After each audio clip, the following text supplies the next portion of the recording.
Allons-y maintenant avec un rappel sur les modules 8 et 9. Donc, tout d'abord avec l'écart moyen. Donc, vous devez être en mesure de calculer l'écart moyen.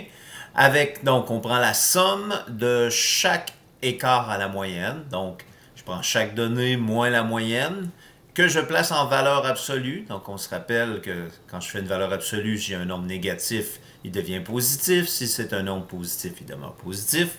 Donc, je calcule chacune des données son écart à la moyenne, je fais la somme, je les additionne ensemble et je divise par mon nombre total de données.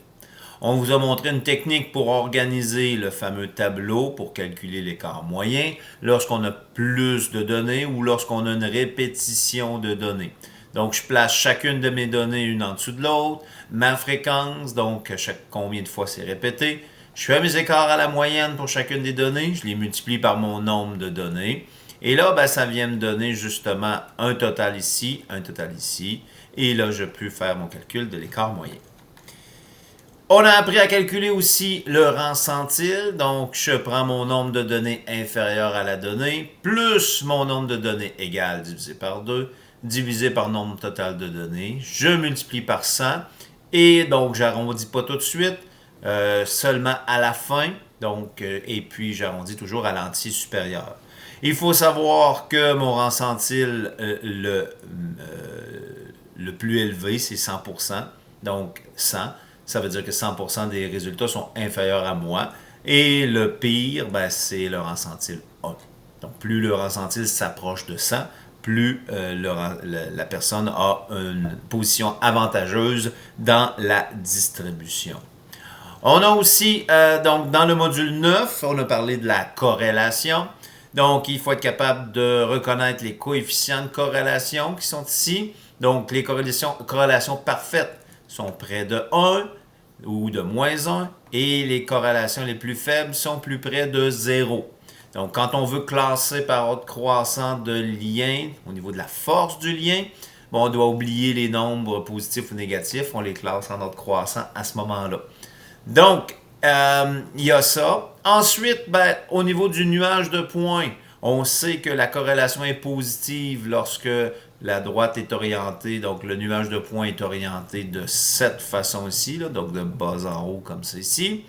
Ne pas confondre avec le tableau double entrée. Donc, ma corrélation est positive lorsque ma diagonale de nombre est positionnée de cette façon-là. Donc, c'est vraiment différent là, du nuage de points. Donc, corrélation positive, corrélation négative, le coefficient de corrélation sera négatif. Et vous voyez le positionnement du nuage de points. Donc, un peu à l'image de la pente d'une droite, lorsque ça descend, ma corrélation est négative. Ne pas confondre avec le tableau double entrée. Vous voyez, c'est vraiment le contraire. Lorsque mes nombres se retrouvent dans cette position-là, par rapport au zéro qui serait de chaque côté ici, donc ma corrélation ici serait négative. Corrélation nulle, s'il n'y a pas de lien linéaire, de corrélation linéaire entre les variables, donc un nuage vraiment diffus, ou il y aurait une autre forme de courbe là, vraiment bien définie. Au niveau de la corrélation, il faut être en mesure de faire la méthode du rectangle. Donc, une fois qu'on a tracé notre rectangle, c'est-à-dire on trace notre droite, on trace notre rectangle qui englobe vraiment nos points, on utilise notre formule de la méthode du rectangle. On a plus ou moins, donc plus si ma corrélation est positive, moins si ma corrélation est négative. 1 moins la mesure du petit côté sur la mesure du grand côté. Bien sûr, il faut avoir une règle qui nous permet de tracer notre rectangle et puis de mesurer notre rectangle. Finalement, dans le module 9, on a parlé de la méthode de Meyer pour retrouver la droite de régression. Donc, on regarde que nos courbes sont bien organisées en ordre croissant selon les X ici. On ne défait pas les courbes si on a à remettre dans l'ordre croissant. On sépare ça en deux groupes de même nombre. Si jamais il y a un nombre impair de données, mais mon premier groupe va contenir une donnée de plus. Je calcule la moyenne des X, la moyenne des Y ici du premier groupe pour former un premier point. La moyenne des X, la moyenne des Y pour mon deuxième couple pour former un deuxième point. Et à partir de ces deux points-là, on retrouve la pente et l'ordonnée à l'origine avec les stratégies qu'on a déjà apprises, soit dans le module 6 ou dans le module 1 là, pour les équations de droite ou les équations de degré 1.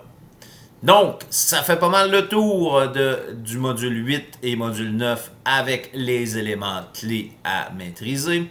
Vous aurez l'occasion maintenant de raffiner tout ça avec les exercices de consolidation et de révision. Je vous souhaite donc une bonne révision.